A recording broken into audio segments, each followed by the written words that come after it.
বগুড়ার সেই মথটা মারা যাওয়ার পর হচ্ছে আমি বাড়িতে এসে আবার খুঁজতেছিলাম এই সাইট্রাস সোয়ালোটেল, যেই গাছটার মধ্যে সাধারণত থাকে সেই গাছটার মধ্যে পাই নাই। তবে গতকাল হঠাৎ করে জবা গাছে কীটনাশক দেওয়ার সময় দেখলাম পাশের মটকিলা গাছে হয়েছে বাটারফ্লাই। কোনো মতন মনে হয় মটকিলা গাছের মধ্যে এগ দিয়ে চলে গেছে। একটা এক্সপেরিমেন্ট স্বরূপ মটকিলা পাতায় রাখছিলাম যে ওরা খায় কিনা, দেখলাম বেশি খায় নাই।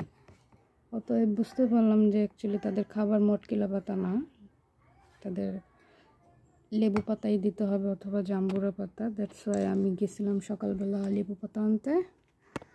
তো অ্যাজ ইউজুয়াল যে গাছের মধ্যে থাকে সেই গাছের মধ্যে দেখতে পাইলাম এই দুইজনকে। আর এটা সম্ভবত এগ, এত ছোট, এখন পর্যন্ত হ্যাচ হয় নাই। পিঁপড়া ধরে রাখছিল, তাই নিয়ে আসলাম।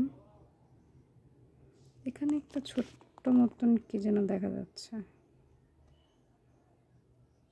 এটা একটা ক্যাটারপিলারের বাচ্চা। যাক, তাদের জন্য আমি লেবু পাতা নিয়ে আসছি। এগুলো এখন দিয়ে দিব এই মটকিলা পাতা উঠায়।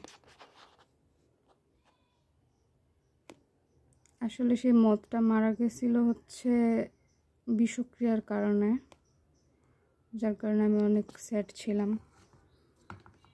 ফার্স্ট একটা মথ এত নাদুস নুদুস হয়েছিল, বাট নিজের ডিসচার্জের পয়জন এসে নিজেই মারা গেছে। আরেকটা জিনিস যেটা বুঝলাম যে প্লাস্টিকের বোতলের মধ্যে ক্যাটারপিলার রাখা যাবে না, অবশ্যই কাচের বোতলে রাখতে হবে, আর নয়তো বড় কোনো বাক্সে। প্লাস্টিকের বোতলে, ছোট বোতলে অবশ্যই রাখা যাবে না। এটা আমার সবচেয়ে বড় ভুল ছিল।